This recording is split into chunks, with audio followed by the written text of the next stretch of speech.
চোখের নিমেষে কেটে গেছে গোটা একটা মাস। মাত্র একটা মাসে সবকিছু কেমন যেন ওলট পালট হয়ে গেছে। এটা ভাবতেই দম বন্ধ হয়ে আসছে অভিরাজের। অবশ্য একটা মাস কেন, কোনো কিছু এলোমেলো হতে একটা সেকেন্ডই বোধহয় যথেষ্ট। আজকাল আর ওদের বাড়িতে আগের মতো কোনো রকম হল্লাহাটির শব্দ পাওয়া যায় না। এই একটা মাস ধরে গোটা বাড়িটা যেন একটা অদ্ভুত নীরবতায় ঢেকে আছে। আর বাড়ির সাথে সাথে বাড়ির মানুষগুলো নিস্তব্ধ হয়ে গেছে হঠাৎ করেই। আসলে কি বলুন তো, আকস্মিক যখন কোনো ধাক্কা লাগে তখন মানুষের কোনো রকম প্রতিক্রিয়া দেবার ইচ্ছে বা ক্ষমতা কোনোটাই বোধহয় অবশিষ্ট থাকে না। এখানেও ব্যাপারটা খানিকটা সেরকমই। তোমায় যত গল্প বলার ছিল সব পাপড়ি হয়ে গাছের পাশে ছড়িয়ে রয়েছিল। দাওনি তুমি আমায় সেসব কুড়িয়ে নেওয়ার কোনো কারণ, প্রেমে পড়া বারণ। গানটা বরাবরই ভীষণ ভালো লাগে নীলাশার। তবে এখন যেন গানের প্রতিটা শব্দকে, প্রতিটা লাইনকে ও নিজে অন্তর দিয়ে অনুভব করতে পারে। কিছু কিছু গানের কথাগুলো শুনলে মনে হয়, ও মা, এটা তো পুরো আমার মনের কথা বলছে। কিংবা মনে হয় এটা তো আমার জন্যই লেখা। এই গানটাও ঠিক তেমনই একটা গান। রোজ অফিস থেকে ফিরে কানে হেডফোন লাগিয়ে চা বা কফির কাপে চুমুক দেবার একমাত্র সঙ্গী নীলুর। কাউকে ভালোবাসলে যে এতটা যন্ত্রণা পেতে হয় সেটা যদি নীলাশা আগে জানতো তাহলে বোধহয় মনের বেহায়া অনুভূতিগুলোকে ডানা মেলে খোলা আকাশে উড়তে দিত না। মনের কুঠুরির বন্ধ দরজার ভেতরই তাদের গলা টিপে মেরে ফেলত। সারাদিন কাজের ভিড়ে এসব কথা মনে করার অবকাশই মেলে না। কিন্তু বাড়ি ফিরে যখন নিজের সাথে একলা সময় কাটানোর অবসর মেলে, ঠিক তখনই মন খারাপের কালো মেঘেরা ভিড় জমায় মনের আকাশে। আর কোথা থেকে এক পশলা বৃষ্টি এসে ভিজিয়ে দিয়ে যায় দু চোখের কোল। ওর চোখের সামনে ভেসে ওঠে সেই বহু প্রতীক্ষিত দোলের দিনের ছবিটা। আগের বছর পর্যন্ত ঠামের সাথে দোলটা কাটিয়েছে নীলু, কিন্তু এবারের দোলটা একেবারে অন্য রকম। ঠাম সাথে নেই, কিন্তু মানুষগুলো আছে যারা ওর মনের ভীষণ কাছের। বরাবরই রং ভীষণ পছন্দের নীলুর, তবে এই বারের ব্যাপারটা একটু বেশি স্পেশাল আর কি। সকাল থেকে মনের ভেতরে একটা চাপা উত্তেজনা খোঁচা মারছিল নীলুর। এই প্রথম কাউকে নিজের মনের কথা জানাতে চলেছে বলে কথা। একটু টেনশন তো হবেই। দোলের দিন সকালে ঠাকুরের পায়ে আবির দিয়ে, বড়দের পায়ে আবির দিয়ে তবেই রং খেলার অনুমতি পেত নীলু। বয়স বেড়ে গেলেও ছোটবেলার সেই অভ্যেসটুকু এখনও রয়েই গেছে। তাই প্রতিবারের মতো এবারও ঠাকুরের পায়ে আবির ছুঁয়ে, ওর মনির পায়ে আবির দিয়ে এক ছুট্টে চলে গেছিল নিজের ঘরে। নিজের অবস্থা দেখে নিজেরই ভীষণ হাসি পাচ্ছিল ওর। ওর মধ্যেও যে এমন নারীসুলভ লজ্জা বর্তমান, তা বোধ হয় প্রেমে না পড়লে জানতেই পারত না। উফ ভগবান, টিনেজারেরা প্রেমে পড়ে এমন হাবুডুবু খায়, আর আমাকে দেখো এই ধেড়ে বয়সে এসে ওই হুকো মুকো হ্যাংলাটার প্রেমে পড়ে নাকানি চোবানি খেয়ে মরছি। ধুর, আমার তো নিজেরই নিজেকে এক ছিপি জলে ডুবিয়ে মারতে ইচ্ছে করছে। উফ, মহাশয়ের তো এখনো ঘুমও ভাঙেনি মনে হয়। মনি তো বলল ওনাকে ডেকে দিতে, যাই ডেকে দিই গিয়ে। নিজের মনে বিড়বিড় করতে করতে অভিরাজের ঘরের দিকে চলে গেছিল নীলু। আর যাওয়ার সময় ওড়নার আড়ালে লুকিয়ে নিয়ে গিয়েছিল এক মুঠো লাল আবির। আড়াল থেকে যে কেউ একজন ওর দিকে নজর রেখেছে সেটা ও টেরই পেল না। আবির হাতে নিয়ে অভির ঘরের দিকে পা বাড়াতেই হাসি ফুটে উঠেছিল তার মুখে। হ্যাঁ, ঠিকই ধরেছেন, অনুরাধা দেবী দুজনের হালচালের দিকে নজর রাখছেন কদিন ধরে। আর অভির মনের অবস্থা আগেই জানতে পারলেও নীলুর মনের কথাটা দুদিন হলো ধরতে পেরেছেন। তাই তো আজকে নিশ্চিত হবার জন্যই নীলুর গতিবিধির উপর চোখ ছিল তার। অভির ঘরের দরজার সামনে গিয়ে কয়েকবার ডাকার পরেও যখন ভেতর থেকে কোনো রকম উত্তর এলো না, তখন দরজায় ধাক্কা দিয়েই ঘুম ভাঙানোর কথা মাথায় এলো ওর। বাবা, এ তো দেখি পুরো কুম্ভকর্ণের বংশধর। দাঁড়াও চাদু, এত ঘুমানো বের করছি তোমার। অত্যন্ত বিরক্তির সাথে কথাগুলো বলেই দরজায় হাত দিয়ে ধাক্কা দিতে গেল নীলু, আর ধাক্কা দিতেই দরজাটা খুলে গেল হাট করে। তারপরের ঘটনাগুলো ছিল ওর কল্পনারও বাইরে। দরজা খুলেই যা দেখেছিল সেটা দেখে ভীষণ রকম অবাক হয়েছিল। ঘরের ভেতরটা দেখে মনে হচ্ছিল একটা বিশাল ঝড় বয়ে গেছে ঘরের ভিতরে। চেনা ঘরটার এমন অচেনা পরিণতির কারণ জানতেই এগিয়ে গিয়েছিল বিছানার দিকে অভিকে ডাকতে। ভুলে যেও আমাকে, কি আমার নাম, কে ছিলাম। ফোনের রিংটোনের শব্দে অতীত থেকে বর্তমানে ফিরে আসে নীলু। না, তারপরের ঘটনাগুলো আর মনে করতে চায় না ও। ভালোবাসার মানুষের ঘেন্নার পাত্র হয়ে কেই বা থাকতে চায় বলুন। ফোনটা রিসিভ করতেই ওপাশ থেকে ছুটে আসা টকঝাল বাক্যবাণে বিদ্ধ হয় ও। কি রে ইলা, ব্যাপার কি তোর? কখন থেকে রিং হচ্ছে, ধরছিস না কেন শুনি? তোকে নিয়ে আমরা কতটা চিন্তায় থাকি জানিস না তুই? একেই বোধহয় মনের টান বলে। যখনই কোনো কারণে ওর মন ভালো থাকে না, অস্থির লাগে, তখনই গুমোট আবহাওয়া এক পশলা বৃষ্টির মতো এসে শান্তি দেয় এই মেয়েটা। এই জন্যই বোধহয় মেয়েটাকে এত ভালোবাসে ও। মনের মধ্যে জমে থাকা মেঘটা হঠাৎই যেন কেটে যায় নীলুর। একটু হেসে বলে ওঠে, দিদিমণি, আপনার বকাঝকা কি শেষ? তাহলে এই অধমকে কিছু বলার সুযোগ দিন অনুগ্রহ করে। উফ তিয়া, তোরা আমাকে এত বকাবকি করিস না। নিজেকে কেমন যেন স্কুলের বাচ্চা বলে মনে হয় মাঝে মাঝে। আসলে অফিস থেকে ফিরে স্নান করতে ঢুকেছিলাম, আর ফোনটা চার্জে বসানো ছিল, তাই শুনতে পাইনি। থাক, তোকে আমি তোর থেকেও ভালো চিনি, সুতরাং আমার কাছে মিথ্যে বললে যে ধরা পড়ে যাবি সেটা তো তুই এতদিনে নিশ্চয়ই বুঝে গেছিস। তাই মিথ্যে বলার চেষ্টাও করিস না। এবার বল, অফিস থেকে ফিরে সেই লেডি দেবদাস হয়ে বসেছিলি তো? আচ্ছা, এরকমভাবে আর কতদিন চলবে বলতো? নয় পুরনো কথা ভুলে গিয়ে নতুন করে শুরু কর। ভুলে যেতে পারবো না ইত্যাদি ইত্যাদি এইসব বলবি না, কারণ তোদের মধ্যে এরকম সম্পর্ক তৈরি হয়নি যে ভোলা যাবে না। আর এটা যদি না পারিস, সরাসরি কথা বলে সমস্যা মেটা। ইচ্ছে করে একটু রূঢ় হয়েই কথাগুলো বলে তিয়াশা। তারপর একটু থেমে গলার স্বর নরম করে আবার বলতে শুরু করে। দেখ, আগেও বলেছি, এখনও বলছি, সব সময় আমরা চোখের সামনে যা দেখি সেটা যে সত্যি হবে তার কিন্তু কোনো মানে নেই। তার বাইরেও অনেক কিছু থাকে যেগুলো আমাদের অজানা। তোর অনিদাও তো অভিরাজের ব্যাপারে নাকি কিছু কথা তোকে বলতে চেয়েছিল, তুই নাকি শুনতে চাসনি শুনলাম। দেখ, তুই যে কতটা কষ্ট পাচ্ছিস সেটা তো বুঝতেই পারছি, তাই বলবো একবার কথাটা শুনে নিলে পারতিস। বলা তো যায় না, হয়তো তোর কষ্ট কিছুটা হলেও কমতে পারে। ওর বন্ধুর এত কষ্ট আর সহ্য হচ্ছে না তিশার। আর ওদিকে অভিরাজও যে খুব ভালো নেই সেটা তো অনির থেকেই জেনেছে। ইলার অভিরাজি যে ওর প্রেমিক থুরি, হবু বরের ভাই রাজ, সেটা ওই গত মাসেই জানতে পেরেছে। আর তারপর থেকে দুজনে মিলে কোমর বেঁধে নেমে পড়েছে দুই ভালোবাসা মানুষের মধ্যে ভুল বোঝাবুঝির অবসান ঘটিয়ে ওদের কাছাকাছি আনতে। অনিতা ঠিক ওর ভাইয়ের হয়ে কি বলতে চায় আমি জানি না, কিন্তু একটা কথা বলতো তিয়া তুই। আচ্ছা, তুই যাকে ভালোবাসিস সেই মানুষটারই তুই চরমতম ঘৃণার পাত্রী, এটা জানার পর ঠিক কেমন লাগে? আর চোখের সামনে ঘটা ঘটনা সব সময় সত্যি হয় না বলছিস, কিন্তু চোখের সামনে দেখা ওই কাগজগুলোকে কি করে অবিশ্বাস করি বলতো? সেদিন ওর ঘরে ঢুকে আমি ভীষণভাবে শক হয়েছিলাম জানিস। ঘরটা পুরো লণ্ডভণ্ড হয়েছিল, আর ওর ঘরে ঢুকেই একটা তীব্র গন্ধ পেয়েছিলাম। সেদিন ও ড্রাঙ্ক অবস্থায় ছিল। এতদিন ওদের বাড়িতে ছিলাম, কিন্তু কোনো দিন ওকে মদ খেতে দেখিনি। আর বাড়িতে মণি ছিল, মণির কতটা খারাপ লেগেছিল বলতো নিজের ছেলেকে ওরকম অবস্থায় দেখতে। তারপর জানিস, ঘর থেকে বেরিয়ে আসতে যাব, হঠাৎ মেঝেতে পড়ে থাকা কিছু দোমড়ানো মোচড়ানো কাগজের দিকে নজর গেল। হাতে তুলে নিতেই দেখলাম একটাতে লেখা আছে, আই হেট ইউ নীলাশা। আবার একটা কাগজে আছে, পৃথিবীর সব থেকে খারাপ মানুষ তুমি নীলাশা, ঘেন্না করি তোমায়, ভীষণ ঘেন্না করি। আর শেষ কাগজটায় কি ছিল জানিস? ওখানে ছিল, আমার জীবনটা শেষ করে দিয়েছ তুমি, মুখ দেখতে চাই না তোমার, গো টু হেল। বলতো, এই কথাগুলো জানার পরও কি আমার ওখানে থেকে যাওয়া উচিত ছিল? আমি জানি না কি এমন করেছি যার জন্য ওর মনে আমার প্রতি এতটা ঘৃণা জমে আছে। এতটা বলতেই জোর করে আটকে রাখা কান্নাগুলো বাঁধন ছিঁড়ে বেরিয়ে আসে।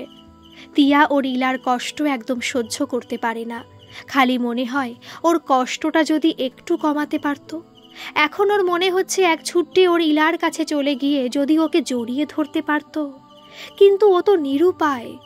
এই কলকাতায় বসে শিলিগুড়িতে থাকা ইলাকে কিভাবে যে সামলাবে ভেবে পায় না ও। অত্যন্ত নরম সুরে কিছু কথা সাজিয়ে বলে ওঠে, অভিমান, রাগ এগুলো একটা সম্পর্কের স্বাভাবিক। মানুষ তার কাছের মানুষদের উপরই রাগ অভিমান করে। কিন্তু দেখ বাবু, এই অভিমান রাগ এগুলো একটা নির্দিষ্ট মাত্রা অবধি ভালো বোধ হয়। তারপর একটা সময় আসে যখন অভিমান জমতে জমতে পাহাড় সমান হয়ে যায়। তখন সেই পাহাড় ডিঙিয়ে সেই মানুষটার কাছে পৌঁছাতে চাইলেও যাওয়া যায় না। তাই বলছি, নিজেদের মধ্যে কথা বলে বিষয়গুলো পরিষ্কার করে নে। অভি ফোন করলে আর কেটে দিস না বাবু, কথা বলিস। আমরা কিন্তু পৃথিবীতে খুব কম সময়ের জন্য এসেছি, তাই যত তাড়াতাড়ি সমস্যার সমাধান হবে ততই তো ভালো, বল? না, এর উত্তরে আর কিছু বলতে পারে না নীলু। আর একটু কথা বলে ফোনটা কেটে দেয়। সত্যিই তো, আমরা তো আর আজীবনের জন্য আসিনি। আচ্ছা, অনিদা ওর ভাইয়ের ব্যাপারে কি বলতে চাইছিল সেটা শুনেই নেবে। দেখা যাক কি হয়। এই ভাবনা চিন্তা করেই রাতে শুতে যায় নীলু। দেখা যাক আগামী দিনের নতুন সকাল ওর জীবনে ঠিক কি নতুন বার্তা নিয়ে আসতে চলেছে। অন্য দিনের তুলনায় আজকের সকালটা একটু অন্য রকম। একটু বললে ভুল হবে, বলা ভালো পুরোটাই অন্য রকম। সকাল থেকেই অভিদের বাড়িতে শুরু হয়েছে তুমুল ব্যস্ততা। মানে অনুরাধা দেবী কোনো কারণে আজ ভীষণ ব্যস্ত। চলুন তাহলে ব্যাপারটা ঠিক কি একটু খোলাসা করে বলা যাক। অনেক দিন পর, ধরা যাক ওই মাস দিনেক পর, নীলু আজ কলকাতায় আসছে। অবশ্য আসছে না বলে ধরে বেঁধে আনতে হচ্ছে বলাটাই ঠিক হবে বোধ হয়। সন্তান এতদিন পর বাড়ি ফিরছে আর মা চুপচাপ বসে থাকবে, এটা তো একেবারেই অসম্ভব, তাই না? তো এইটাই হলো অনুরাধা দেবীর ব্যস্ততার একমাত্র কারণ। শেষ দিনটার কথা আজ খুব মনে পড়ছে নীলুর। যেদিন ও অভিকে ভুল বুঝে রাগে অভিমানে এই বাড়ি ছেড়ে ওর মনিকে ছেড়ে চলে গেছিল। মনির সাথে যোগাযোগ থাকলেও অভির সাথে কোনো রকম যোগাযোগ করার চেষ্টা করেনি ও। বরং অভি বারবার ফোন করেছে, মেসেজ করেছে, কিন্তু ও প্রতিবারই নিরুত্তর থেকেছে। যদিও তারপর অনেক দিন কেটে গেছে আর সব ভুল বোঝাবুঝি মিটে গিয়ে দুজনের মধ্যে সম্পর্কটাও খানিকটা স্বাভাবিক হয়েছে, তবুও অভির মুখোমুখি হতে বেশ সংকোচ বোধ হয় ওর। এখানে এলেই মনির কাছে আসতে হবে, আর মনির কাছে এলেই মনির ছেলের মুখোমুখি হতেই হবে, যেটাও একেবারেই চায় না। আর এই কারণেই ও বিভিন্ন বাহানা বানিয়ে কলকাতায় আসতে চায়নি। কিন্তু তিয়ার অকাট্য যুক্তি আর ব্ল্যাকমেলিংয়ের কাছে কোনো রকম বাহানাই ধোপে টেকেনি ওর। আসল ঘটনা হলো আর 3 দিন পর তিয়াশা আর অনিশের বিয়ে। এদের বিয়ে নিয়ে অনেক কাহিনী আছে, সেগুলোতে পরে আসছি।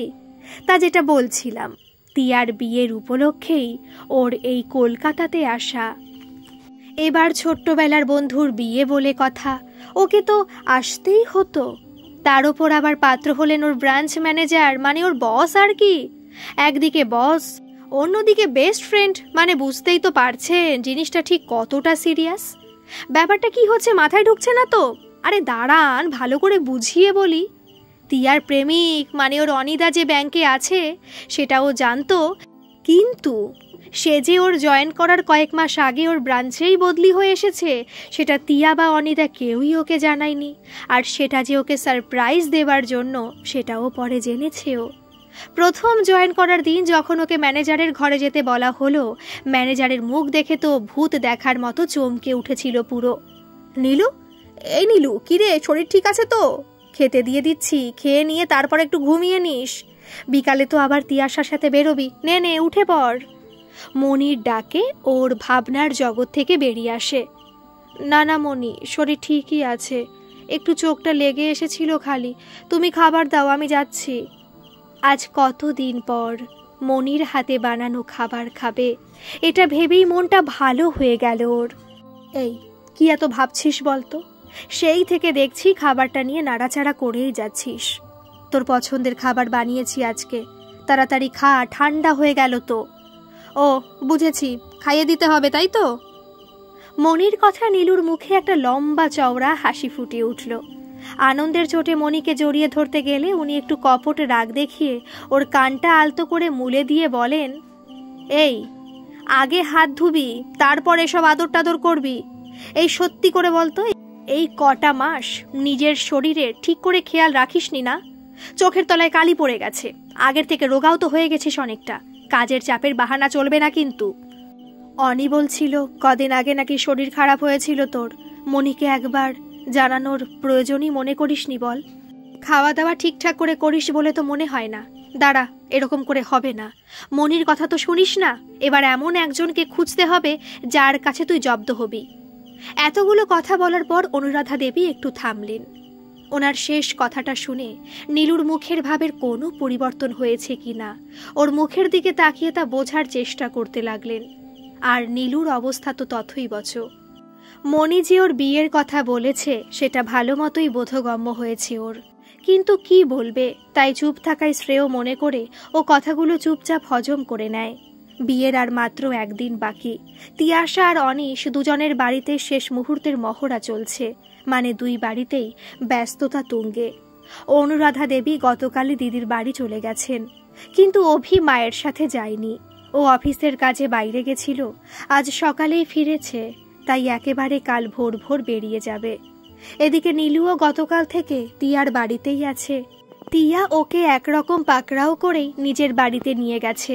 কতদিন পর দুই মাথা এক জায়গায় হয়েছে বলে কথা। রোজ ফোনে কথা বলাটা অনেকটা সেই দুধের স্বাদ ঘোলে মেটানোর মতো অবস্থা। এই কদিন ধরে সব আত্মীয় স্বজনদের বাড়িতে আইবুড়ো ভাত খেয়ে খেয়েই কেটে যাচ্ছে তিয়াশার। আজ ওর নিজের বাড়িতে আইবুড়ো ভাত খাবার পালা। নীলাশা তিয়ার পছন্দের দুটো পদ রান্না করবে বলে ঠিক করেছে। অভি যেহেতু বাড়িতে একাই আছে, তাই তিয়া মানে ওর বৌদি ভাইয়ের বাড়িতেই আজ পেট পুজোটা সেরে নেবে। এই যে ইলা দেবী, শুনছেন? আপনার বিয়ের ভোজটা কবে খাবো শুনি? অনেক তো হলো, এবার অন্তত মনের কথা মুখে আনা হোক। শোনো, আজ আমি অভিকে আসতে বলেছি। বেচারা একা একা হাত পুড়িয়ে খাবে কেন শুধু শুধু? ও এলে ওর সাথে ঠিক করে কথা বলবি। যাকে ভালোবাসিস তার কাছে এত কিন্তু কিন্তু কিসের? হ্যাঁ, এই কটা মাসে ভালোবাসা উবে গেছে, এটা নিশ্চয়ই বলবি না তুই? ফোনে কথা বলিস তো, তাহলে সামনাসামনি এত সংকোচ কিসের? হ্যাঁ। তিয়ার বলা কথাগুলো বেশ মনোযোগ সহকারে শোনে নীলু। তারপর ওর মাথায় একটা চাটি মেরে বলতে শুরু করে, শোন পেতনি, এই কদিন ধরে এত খাচ্ছিস যে সামনের কয়েক বছর তোর না খেলেও চলে যাবে। নিজের বিয়ের ভোজটা আগে হজম কর, তারপর না হয় আমার বিয়ের ভোজ খাস। আর এই মনের কথা, সংকোচ, এই সব জিনিসগুলো তোর দেওর নামক ব্যক্তিটির ক্ষেত্রেও তো প্রযোজ্য। ওকেও তো একটু বলতে পারিস।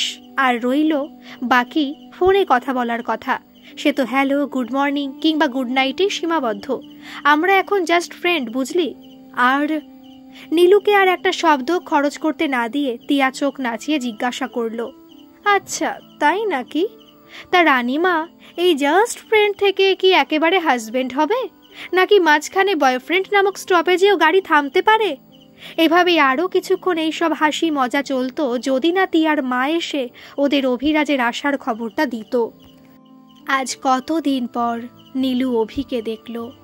নিজের মনের মানুষটাকে এতদিন পর দেখার যে অনুভূতি, সেটা বোধহয় ভাষায় প্রকাশ করা সম্ভব নয়। এতদিন বিভিন্ন গল্প সিনেমাতেই সম্পর্কের জটিলতা, সমাজের বিভিন্ন দিকের ছবি দেখে এসে অভ্যস্ত নীলু, কিন্তু বাস্তবের মাটিতেও যে এরকম কিছু ঘটতে পারে তা ওর ধারণারও বাইরে ছিল। সেদিন যদি অনিদার কথা না শুনত, তাহলে জানতেই পারত না একটা মানুষ কতটা বিষাক্ত হতে পারে, একটা মানুষ হাসির আড়ালে কতটা কষ্ট পুষে রাখতে পারে। অভিকে দেখে সেদিন অনিশের বলা কথাগুলো যেন মাথার মধ্যে এসে ভিড় করতে লাগলো। সেদিন অফিসের শেষে অনিশ নীলাকে একটা ক্যাফেতে ডেকেছিল, আর কোনো রকম ভনিতা না করেই সোজাসুজি নিয়ে গেছিল অভিরাজের অতীতে, যে অতীতের প্রায় সবকটা পাতা জুড়েই জলজল করছিল অভি ছাড়াও আরও দুজনের উপস্থিতি, আদি আর নীলাশা। নীলাশা কলেজে যে সমস্ত মারকাটারি সুন্দরী আছে তাদের মধ্যে অন্যতম। বড়লোক বাবার একমাত্র আদুরে কন্যা। না না, বিগড়ে যাওয়া নয়, বরং বেশ ভদ্র, মার্জিত আর মেধাবীও। কম্পিউটার সায়েন্স নিয়ে পড়াশোনা করছে। আর আদি মানে আদিত্য ম্যাথ নিয়ে পড়াশোনা করছে। বেশ মিশুকে, ভীষণ ভালো গান করে আর মেধাবী তো অবশ্যই। তবে আরও একটা পরিচয় আছে ওর। আদি হলো অভিরাজের সেই ছোট্টবেলার বন্ধু, ওর প্রিয় বন্ধু। আর অভিরাজ চুপচাপ, শান্ত, শিষ্ট ভদ্রলোক। বুদ্ধিদীপ্ত দুটো চোখ আর লেখাপড়ায় তুখর। কম্পিউটার সায়েন্সের ছাত্র। কলেজের অনুষ্ঠানে আদির গান শুনে নীলাশার খুব ভালো লাগে, আর তারপর থেকে ওদের বন্ধুত্বের শুরু। অভিরাজ আর নীলাশা এক ডিপার্টমেন্টের ছাত্রছাত্রী হওয়ায় মুখ চেনা থাকলেও বন্ধুত্ব ছিল না। কিন্তু পরে তিনজনের খুব ভালো বন্ধুত্ব হয়ে যায়। পড়াশোনা, পরীক্ষা, আড্ডা এইসব নিয়ে বেশ ভালোই কাটছিল ওদের কলেজের দিনগুলো। কিন্তু দ্বিতীয় বর্ষের মাঝখান থেকে আস্তে আস্তে সম্পর্কের সমীকরণগুলো বদলে যেতে থাকলো। আদিত্য আর নীলাশা একে অপরের প্রেমে পড়ল, আর তার কিছুদিন পর থেকেই আদি কেমন যেন পাল্টে গেল। মেধাবী ছেলেটা হঠাৎ করেই যেন হারিয়ে যেতে থাকলো। ফলস্বরূপ পরীক্ষায় রেজাল্টের মান ক্রমশ তলানিতে এসে ঠেকল। এদিকে নীলাশারও অবস্থা শোচনীয়। অভিরাজ আর ওদের বাকি বন্ধুরা অনেক বোঝালো ওদের দুজনকে, কিন্তু অবস্থার কোনো পরিবর্তন হলো না। কোনো রকমে কেটে যাচ্ছিল একের পর এক দিনগুলো। তারপর এলো সেই অভিশপ্ত দিনটা, দোলের সকাল। অভির বাড়িতে ওর বেশ কিছু বন্ধুদের নিমন্ত্রণ ছিল সেদিন। আদি আর নীলাশাও ছিল ওদের মধ্যে। বন্ধুরা মিলে সবাই হই হুল্লোড় করে বেশ মজায় কাটছিল মুহূর্তগুলো। কিন্তু এরপরই এমন কিছু অপ্রত্যাশিত ঘটনা ঘটে যেগুলো এই হাসি খুশি মুহূর্তগুলোকে ভেঙে চুরে তছনছ করে দেয়। নীলাশা হঠাৎই আলু থালু ছেঁড়া পোশাকে কাঁদতে কাঁদতে ওপরের ঘর থেকে নিচে, যেখানে সবাই আনন্দ করছিল, সেখানে নেমে আসে। তারপর অভির নামে অনেক খারাপ খারাপ কথা বলতে থাকে। অভি নাকি ওকে খুব প্রস্তাব দিয়েছে, আরও কত কি। এমনকি আদিও নীলাশার পক্ষেই কথা বলে। তখন অনিশ আর ঋষি নামে অভির এক বন্ধু এসে অভির মামা, যিনি একজন পুলিশ অফিসার, তাকে একটা ভিডিও দেখায়, যেখানে পরিষ্কার দেখা যাচ্ছে যে অভির অজান্তেই একটা শরবতের গ্লাসে কিছু মিশিয়ে সেটা ওকে খেতে দেওয়া হলো। তারপর আদি আর নীলাশা দুজনের সাথে কিছু একটা নিয়ে ওর খুব কথা কাটাকাটি হলো। এরপরে নীলাশা নিজের জামা কাপড় নিজেই ছিঁড়ে ঘর থেকে ছুটে বেরিয়ে আসে, আর অভি ওকে আটকাতে গেলে আদি এসে ওকে ধাক্কা মেরে ফেলে দেয়। এতটা দেখেই উনি সামনে দাঁড়িয়ে থাকা আদি আর নীলাশা দুজনকে থাপ্পড় মারেন, আর এরকম করার কারণ জিজ্ঞাসা করেন। ওরা এগুলো অস্বীকার করার চেষ্টা করলে ওদের পুলিশের ভয় দেখানো হয় আর বাড়ির লোকদের ডেকে আনা হয়। কিছুক্ষণ জিজ্ঞাসাবাদের পর সবটাই ওরা স্বীকার করে নেয়। ওরা যা বলে তার সারসংক্ষেপটা ঠিক এরকম। দ্বিতীয় বর্ষের শুরুর দিক থেকে নীলাশা হঠাৎ ড্রাগস নেওয়া শুরু করে। কলেজেরই কোনো এক সিনিয়র দাদার থেকে নাকি পেয়েছিল জিনিসটা। তারপর আদিও এই নেশায় জড়ায়। ওদের কলেজের নাকি অনেকেই জড়িয়ে পড়েছে ড্রাগসের নেশায়। কদিন আগে অভি এই কথাটা জানতে পারে আর বলে ওরা এই নেশা না ছাড়লে বাড়ির লোককে জানিয়ে দেবে। কিন্তু ড্রাগস নেওয়া একবার শুরু করলে সেটা ছাড়তে পারা প্রায় অসম্ভব, তাই ওরাও পারে না। আজ ওরা নাকি অভির সাথে কথা বলতেই এসেছিল, কিন্তু অভি না মানায় ওকে সবার সামনে বদনাম করবে বলে ভয় দেখায়। অভি রেগে চেঁচামেচি করে। তারপর আদি অভিকে ধাক্কা দিয়ে ফেলে দিয়ে নিচে নেমে আসে। এরপরের ঘটনা খুব ছোট। ওপরের ঘরে অভিকে খুঁজতে গেলে ওকে অচৈতন্য অবস্থায় পাওয়া যায়। অনেকক্ষণ কেটে যাবার পরও ওর জ্ঞান না ফেরায় সামনের হাসপাতালে নিয়ে যাওয়া হয়। ওখানে ডাক্তার পরীক্ষা করে জানায় ওর শরীরে নাকি নিষিদ্ধ ড্রাগসের সন্ধান পাওয়া গেছে। কয়েকদিনের মধ্যে পুলিশ একটা ড্রাগসের চক্রকে পাকড়াও করে, যারা বিভিন্ন স্কুল কলেজের ছেলে মেয়েদের টোপ হিসাবে ব্যবহার করে, নিজেদের কার্যসিদ্ধি করে আর দেশের তরুণ প্রজন্মকে অন্ধকারের দিকে ঠেলে দেয়। অভির সুস্থ হতে বেশ কিছুদিন লাগে। প্রিয় বন্ধুর প্রতারণা আর ড্রাগসের ডোজ, এই দুয়ে মিলে মন আর শরীর দুই চরম ধাক্কা খায়। জীবনের মূল স্রোতে ফিরতে অনেকটা সময় লেগে যায় ওর। ওর পরিবার, ওর কলেজের সহপাঠীরা সবাই ভীষণভাবে সাপোর্ট দেয় ওকে। আদি বা নীলাশা কারোর সাথে কোনো যোগাযোগ রাখে না আর অভি। কয়েক বছর পর শোনা যায় আদিত্য নাকি আত্মহত্যা করেছে। নীলাশার কোনো খবর পাওয়া যায়নি আর। তবে এবছর দোলের আগের দিন হঠাৎই রাস্তায় অভি আর নীলাশা মুখোমুখি হয়, আর তার ফল হলো ওই কাগজগুলো। আরে ও ম্যাডাম, কখন থেকে ডেকেই যাচ্ছি, কি এত ভাবছো বলো তো? আচ্ছা, আমার কথা ভাবছো না তো? কাঙ্ক্ষিত গলার স্বর আর গালে হালকা টোকা পড়ার জেরে নীলু অতীত থেকে বেরিয়ে আসে। হঠাৎ ওর চোখ থেকে দুফোঁটা জল গড়িয়ে পড়ে। অভি তো বেশ অবাক হয়ে গেছে। ও স্থান কাল ভুলে নীলুর মুখটা দুহাতে দিয়ে তুলে ধরে চোখের জল মুছিয়ে দিয়ে বেশ উদ্বিগ্ন হয়ে বলে ওঠে, এই কি হলো তোমার, কাঁদছো কেন? কিছু হয়েছে? নীলু আর নিজেকে ধরে রাখতে পারে না, অভিকে আঁকড়ে ধরে। ছেলেটা ওই 19-20 বছর বয়সে কত বড় ধাক্কা খেয়েছে, কতটা কষ্ট হয়েছে ওর, এসব মনে করে ভীষণ কষ্ট হয় ওর। এতক্ষণ ধরে গলার কাছে আটকে থাকা কান্নাগুলো হুড়মুড়িয়ে বেরিয়ে এসে অভির জামার বুকের কাজটা ভিজিয়ে দেয়। এদিকে ওদের দুজনকে একসাথে দেখেই তিয়ার মুখে হাসি ফুটে ওঠে। ওদের দুজনকে একা ছেড়ে দিয়ে ঘর থেকে বেরিয়ে যায়। এই যে মহাশয়, আপনার আদরের শালি আর আমার আদরের দেওর দুটোকে একটা ঘরের মধ্যে বন্ধ করে এসেছি। দেখলাম এখন কান্নাকাটির পর্ব চলছে। যাক বাবা, কি যে শান্তি লাগছে দুটোকে একসাথে দেখে। অপর প্রান্ত থেকে কি উত্তর এলো জানা নেই, কিন্তু এপার থেকে লজ্জা মাখা কিন্তু রাগ মিশ্রিত গলায় তিয়াকে বলতে শোনা গেল, ঢং, কোথায় ভাইয়ের প্রেমটা ঠিকঠাক সেট করাবে তা নয়, উনি পড়ে আছেন নিজের ইয়ে নিয়ে। ওসব ইয়ে টিয়ে পাওয়া যাবে না, এখন যাও তো। ফোনে রেখেই একবার চারপাশটা দেখে নিল তিয়া, তারপর ফোনের স্ক্রিনে একটা চুমু খেলো। সামনে আয়না থাকলে দেখতে পেত ওর গালটা ঠিক কি পরিমাণ লাল হয়েছে। এই মানুষটার সাথে তো ওর বছর 4 সম্পর্ক, তাও রোজ নতুন নতুনভাবে ভালোবেসে ফেলে।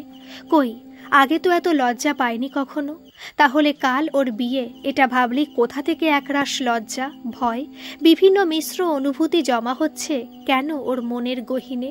সব মেয়েদেরই বুঝি এরকম হয়।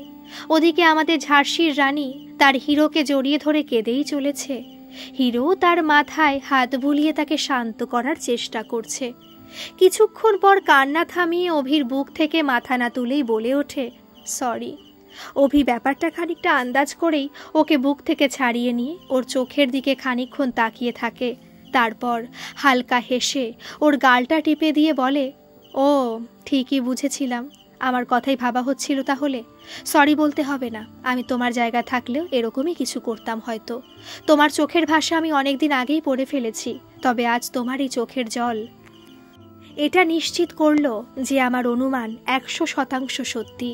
কেউ কারোর মনের অনেকখানি জায়গা জুড়ে না থাকলে তার কষ্টে এতটা কষ্ট পাওয়া সম্ভব নয়। নীলু কোনো কথার উত্তর দিল না, শুধু আরও একবার আঁকড়ে ধরল ওর সামনে থাকা মানুষটাকে। মনের কথা মুখে না এনেও যদি কেউ তা পড়ে ফেলতে পারে, তবে মনের কথা আপাতত মনেই থাক। যদি কখনো তারা মনের খাঁচা ভেঙে উড়ে যেতে চায়, তাহলে তখন না হয় তাদের উড়িয়ে দেবে। মাস 5 পর, যাক বাবা, অবশেষে 2 ঢ্যাপা ঢেপির মিলন হলো তাহলে। বাবা, এরা যা শুরু করেছিল, আমি তো ভেবেছিলাম দুজনেই রাগে শোকে জর্জরিত হয়ে নির্ঘাত সন্ন্যাস ধর্ম নিয়ে নেবে। যা বলেছিস, এই 2 মহান ভদ্রলোক আর ভদ্রমহিলার মিল করাতে গিয়ে আমাদের যতটা কাঠখড় পোড়াতে হয়েছে নিজেদের জন্য, এত খাটলে কবেই আমরা বিয়ে থা করে 1 ডজন বাচ্চা কাচ্চার বাবা মা হয়ে যেতাম। কথাটা বলেই তিয়াশার দিকে তাকিয়ে একটা ফাজিল মার্কা হাসি দেয় অনিশ। আর বরের মুখে এমন নির্লজ্জের মতো কথাবার্তা শুনে তিয়াশার তো মুখ চোখ পুরো টমেটোর মতো লাল হয়ে গেছে। এবার সেটা লজ্জায় নাকি রাগে, সেটা তো একমাত্র ওনার বর মহাশয়ই বলতে পারবেন। দাদার কথা শুনে অভি মুখ খোলে, এই তুই এত বড় কথা বলছিস যে? আমি যদি মাসিমণিকে ম্যানেজ না করতাম, তাহলে তোর বিয়ে করার স্বপ্ন ভঙ্গ হয়ে যেত। বীর পুরুষ এলেন রে, বাড়িতে নিজের প্রেমের কথা জানানোর মুরদ নেই, আবার বেশি কথা বলে। ওদের এইসব কথাবার্তায় ওখানে উপস্থিত জনগণ যে বেশ মজা পাচ্ছে, ওদের মিটিমিটি হাসি আর গুজুর গুজুর ফুসুর ফুসুর দেখলে তো সেরকমই মনে হয়। তিয়াশা সবার মিটিমিটি হাসি মাখা মুখের দিকে তাকিয়ে চোখ পাকিয়ে বকা দেবার বৃথা চেষ্টা করে, আর একটু রাগ দেখিয়ে অনিশকে বলে, এই যে অভদ্র লোক একটা, এইসব উল্টোপাল্টা কথা তোমার মাথায় আমদানি হয় কি করে? হ্যাঁ, এখানে সবাই তোমার থেকে ছোট। ছোট ছোট ভাই বোনগুলোর সামনে এসব আজে বাজে কথা বলতে লজ্জা করে না? আরে দেখেছেন এদের এই কথাবার্তার চক্করে পড়ে আপনাদের তো এখানে সবার জমায়েত হবার কারণটাই এখনো জানানো হয়নি। কেউ কি আন্দাজ করতে পারছেন যে আজ এখানে ঠিক কি হচ্ছে? দাঁড়ান দাঁড়ান, আমি বলে দিচ্ছি। এই কিছুক্ষণ আগে আমাদের ঝগড়ুটে হিরোইন আর না কুছু হিরোর বহু প্রতীক্ষিত বিবাহ নির্বিঘ্নে সম্পন্ন হয়েছে। তো এখানে এখন বাসর জাগা চলছে। সারাদিনের বিয়ের ধকলে বর কনে সমেত সকলেই যদিও ভীষণ ক্লান্ত, তবুও সবাই চায় অন্তত কিছুক্ষণ আনন্দ করতে। তাই এই বাসর জাগার প্ল্যান। কিরে অভি, বিয়ে করে এত চুপচাপ হয়ে গেলি যে? আমাদের বৌদি কি কথা বলতে বারণ করেছে নাকি? অভির এক বন্ধু ফাজলামির সুরে কথাটা বলে উঠতেই ঘর জুড়ে হাসির রোল পড়ে গেল। পাশ থেকে ঋষি বলে উঠল, আরে ওরা মিয়া বিবি মিলে মৌনব্রত করেছে বলে মনে হয়। দেখছিস না আমাদের বৌদিও সেই থেকে চুপচাপই আছে। অভি এতক্ষণ চুপচাপ এদের কাণ্ড কারখানা দেখছিল, এবার মুখ খুলল। ভাই, তোরা আমাকে কথা বলার সুযোগটা কোথায় দিলি? সেই থেকে তো নিজেরাই পায়রার মতো বকম বকম করেই যাচ্ছিস। অনিশ এবার হাল ধরে, সবাইকে থামিয়ে দিয়ে বেশ কায়দা করে বলতে শুরু করে, অ্যাটেনশন অ্যাটেনশন। এতক্ষণ ধরে অনেক গাল গপ্প হয়েছে, এবার একটু গান বাজনা হলে কেমন হয়? সবাই চেঁচিয়ে বলে, হোক হোক। একে একে সবাই কেউ গান, কেউ নাচ, কেউ অভিনয় এসব করতে থাকে। এই রাজ, বউয়ের জন্য একটা কিছু কর দেখি আমরা একটু।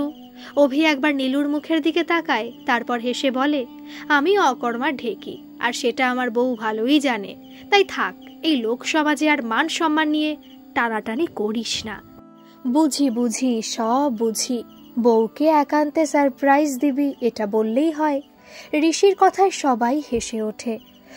অভি কৌতুকের সুরে বলে ওঠে, যাক, বয়সের সাথে বুদ্ধি বেড়েছে দেখছি। সবই যখন জানিস তখন বলিস কেন? এরকমভাবে খানিকক্ষণ ইয়ার্কি ঠাট্টা চলতে থাকে। আরও কিছুক্ষণ এরকম চলতেই থাকতো যদি না নীলাশা ওদের থামাতো।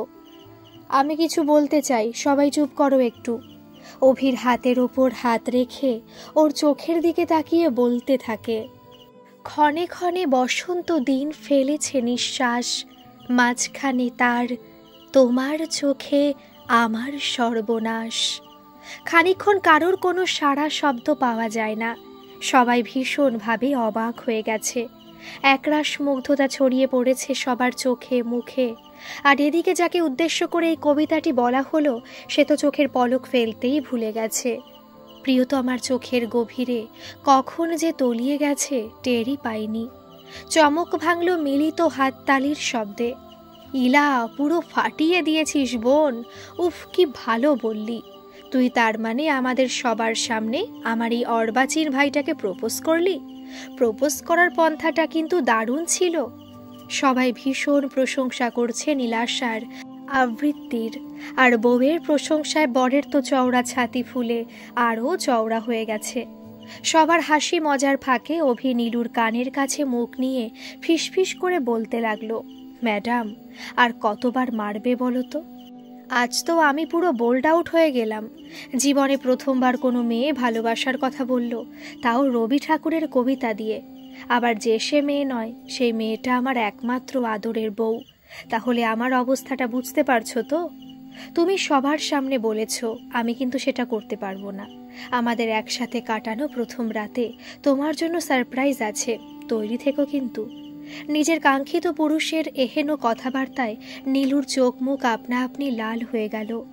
বরের চোখ থেকে তাড়াতাড়ি করে চোখ সরিয়ে নিয়ে আঙুলে আঁচলের কোণটা পাকাতে লাগলো। অনুরাধা দেবী আজ বড্ড খুশি। আজ নীলুর ঠামকে বড্ড মনে পড়ছে ওনার। মানুষটা যদি থাকতো এখন কতই না খুশি হতো। অনুরাধা দেবীর সাথে যেদিন ওনার শেষবারের মতো দেখা হয়েছিল তখন উনি হাসপাতালের বেডে। অনুরাধা দেবীর হাত ধরে একটা কথাই বলেছিলেন শুধু, আমার নাতনিটাকে দেখো। অনুরাধা দেবী সেদিন নিজের কাছে প্রতিজ্ঞা করেছিলেন যে যত বড় ঝড়ই আসুক না কেন মেয়েটাকে উনি আগলে রাখবেন। বউ এসে গেছে, বউ এসে গেছে ধ্বনিতে ওনার ভাবনার অবসান ঘটে। আস্তে আস্তে উলু শঙ্খধ্বনিতে সারা বাড়ি মুখর হয়ে উঠতে লাগলো। আয় মা, এই দুধে আলতায় পা ডুবিয়ে তোর নিজের সংসারে প্রবেশ কর। এই বাড়িটার প্রতিটা কোণ ওর চেনা, তবুও আজ যেন একটা অন্যরকম অনুভূতি ঘিরে ধরেছে ওকে। সব নিয়ম কানুন মিটে যেতেই অনুরাধা দেবী ওকে অভির ঘরে নিয়ে গিয়ে বললেন, আজ থেকে এই ঘরটা তোরও, বুঝলি? নে, অনেক ধকল গেল, এবার একটু বিশ্রাম নিয়ে নে, আমি খাবার নিয়ে আসছি। অনুরাধা দেবী চলে যাবার জন্য পা বাড়াতেই নীলু ওনাকে জড়িয়ে ধরল। অনুরাধা দেবীও ওর কপালে স্নেহ চুম্বন দিয়ে ওকে বুকে টেনে নিলেন। আর মা মেয়ের এই আদর সোহাগ একজন দুচোখ ভরে দেখতে লাগলো দরজার বাইরে দাঁড়িয়ে। মনির সাথে একটু কথা বলে ঘরেই আসছিল নীলু শাড়িটা পাল্টে অন্য একটা শাড়ি পরবে বলে, কিন্তু ঘরে ঢোকা মাত্র আয়নার দিকে চোখ যেতে থমকে দাঁড়ালো ও। স্নান সেরে এসে আয়নার সামনে দাঁড়িয়ে চুল আঁচড়াচ্ছে অভি, আর খালি গায়ে থাকার জন্য ওর সারা শরীরে লেপ্টে থাকা জলের বিন্দুগুলো নিজেদের উপস্থিতি জানান দিচ্ছে। এই মানুষটা ওর একান্তই নিজের, আর নিজের কাঙ্ক্ষিত মানুষটার সাথে আজ থেকে এই ঘরে ওর একটা ছোট্ট সংসার হবে। এটা ভাবতেই একটা অদ্ভুত ভালো লাগার আবেশ ছড়িয়ে গেল ওর মন থেকে শরীরে। হঠাৎ নীলুর গতকাল দুপুরের কথা মনে পড়তেই ঠোঁটের কোণায় মিষ্টি হাসির উপস্থিতি লক্ষ্য করা গেল। কাল দুপুরে ছেলেটা ওকে বড্ড জ্বালিয়েছে। কাল দুপুরে খেয়ে উঠে বিছানায় গা এলাতেই কোথা থেকে এক ঝাঁক ঘুম এসে জড়ো হয়েছিল ওর চোখে। কতক্ষণ ঘুমিয়েছিল জানা নেই, কিন্তু পায়ের নিচে আর পেটে সুরসুরি লাগতেই ঘুমটা যেন জানলা দিয়ে দৌড়ে পালিয়ে গেল। সামনে ৩২ পাটি বের করে দাঁড়িয়ে থাকা ওর একমাত্র বরকে দেখে বিষয়টা ওর কাছে পরিষ্কার হতেই চোখ মুখ কুঁচকে ওর ঘুম ভাঙানোর কারণ জানতে চাইল। এই, আমার এই কাঁচা ঘুমটা ভাঙানোর মানে কি শুনি? অপর প্রান্ত থেকে উত্তর এলো, আমার ঘুম হরণ করে এত শান্তিতে তোমাকে ঘুমোতে দিলে ভগবান পাপ দেবেন, বুঝলে বালিকে? নীলু সরু চোখে অভির দিকে তাকিয়ে ওর মতলব বোঝার চেষ্টা করতে লাগলো। এই তোমার মতলবটা কি বলো তো? কেমন যেন রহস্যের গন্ধ পাচ্ছি। বাহ, এই তো মাথাটা বেশ কাজ করছে দেখছি। আমার মতলব খুব পরিষ্কার, বুঝলে? আমি এখন শান্তিতে ঘুমাবো আর আমার ঝাঁসি রানী আমার পাহারা দেবে, ব্যাস এইটুকুই। বলেই একটা শয়তানি হাসি দেয় অভি, আর নীলু তো রেগে বোম। এ একদম না, আজ না কাল রাত্রি। বড়রা কিন্তু বারবার মানা করে দিয়েছে পরস্পরের মুখ দেখতে। তুমি অন্য ঘরে ঘুমাও, নইলে তুমি এখানে থাকো, আমি যাই।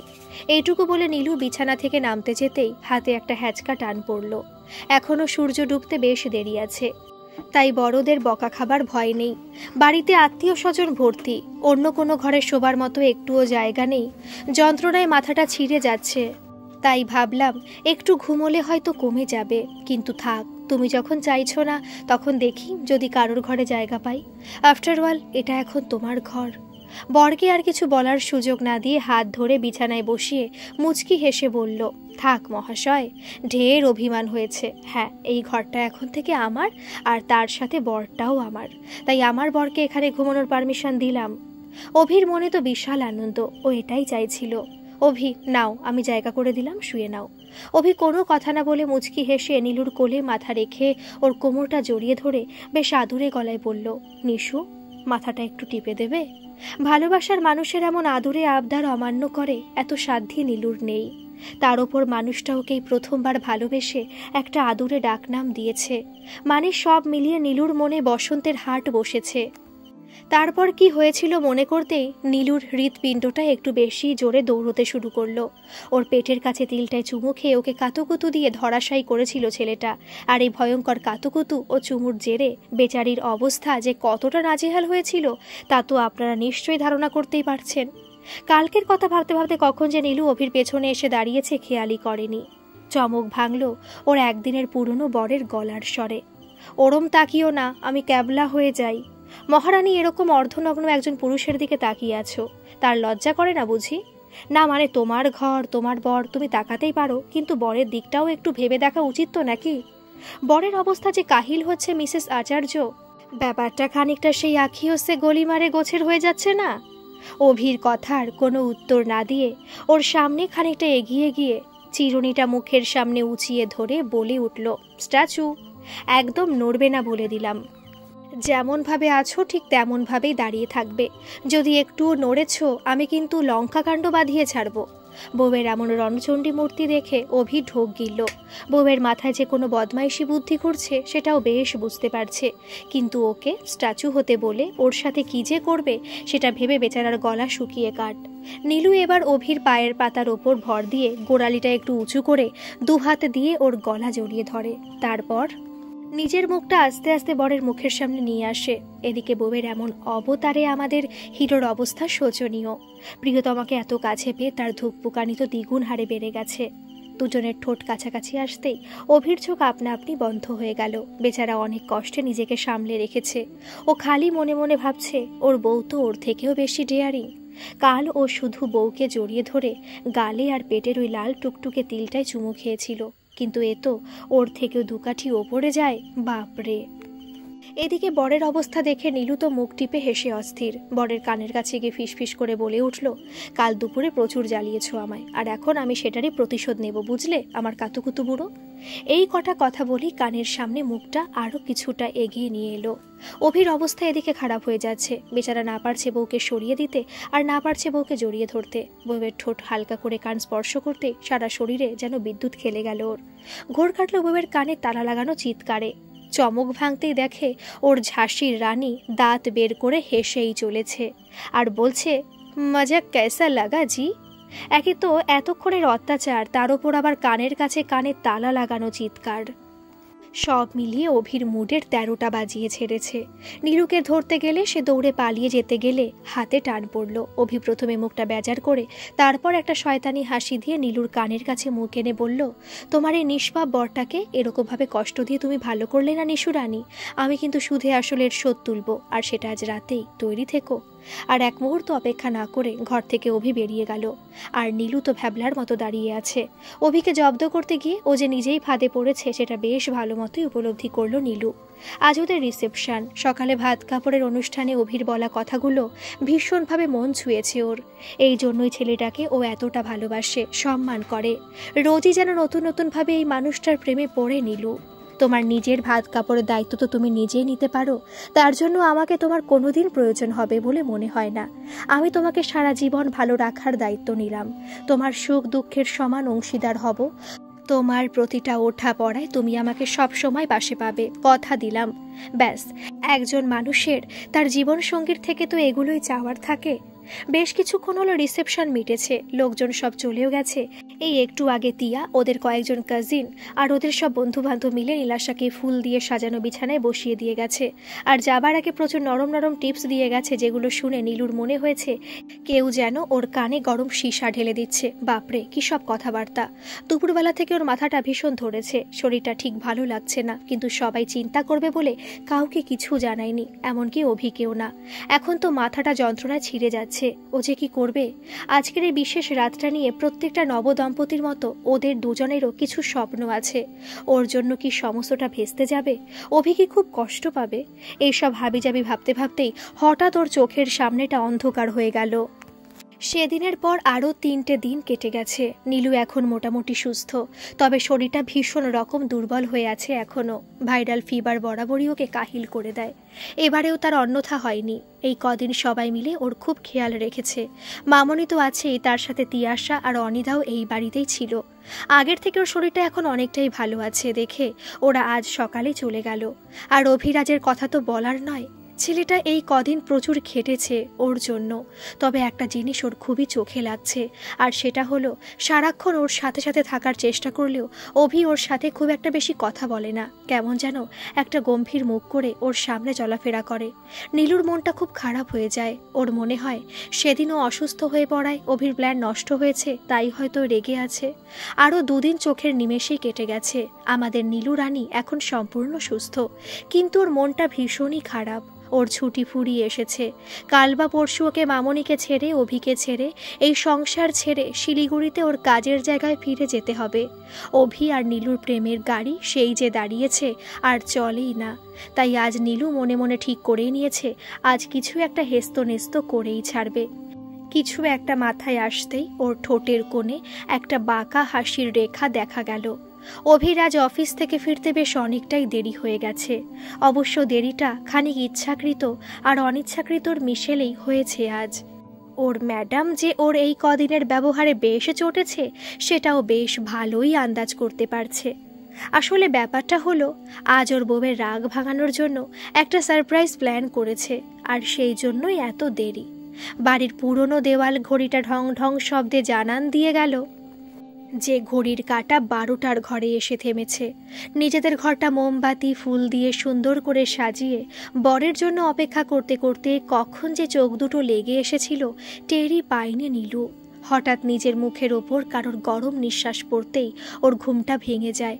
চোখ খুলে অভিকে নিজের এত কাছে আবিষ্কার করে ও এতটাই অবাক হয়ে গেছে যে কথা বলার শক্তিটুকু হারিয়ে ফেলেছে। আর নীলুর এমন ভেবলে যাওয়া মুখ দেখে অভি তো বেশ মজা নিচ্ছে।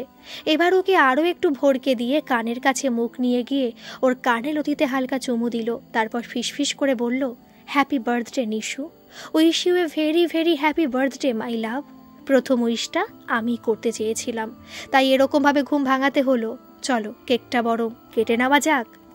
বলেই ওর গালে ঠোঁট ছোঁয়ালো। এতক্ষণ ধরে ঘটে চলা ঘটনার ঘন ঘটায় নীলু কি বলবে বুঝতে পারছিল না।